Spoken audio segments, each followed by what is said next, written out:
শোনো শোনো, ভিডিওটা দেখা মাত্রই ঠেলে সরিয়ে দিও না। অতি দরকারি কথা বলতে এসছি।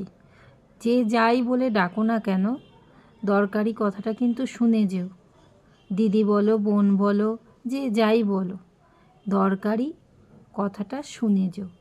এটা শরীরের জন্য কথা, মানে প্রতিটা মানুষের জন্য প্রয়োজন, বাচ্চা থেকে বয়স্ক সবার জন্য। কি কথা বলো তো? মন্ডা মিঠাই দূরে আর ওজন যাবে সরে। মানে তুমি যত মিষ্টি খাবে তোমার শরীরে ততটা ক্যালোরি বাড়বে।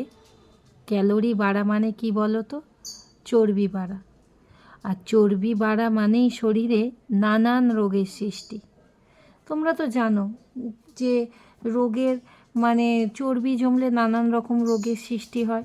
আর রোগ তো হয় আমাদের মানে শরীরে কি বলবো, অতিরিক্ত মিষ্টি খেলে ক্যালোরি জমলেই কিন্তু আমাদের হয়। আরও অনেক কিছুতে হয়, কিন্তু আর একটা পার্ট কিন্তু এটাও, যে তোমরা যদি অতিরিক্ত মিষ্টি খাও, মিষ্টি খেতে জানি সবারই খুব ভালো লাগে, আমারও ভালো লাগে, জিভ দিয়ে জল পড়ে যায়, কিন্তু দূরে সরিয়ে রাখতে হবে।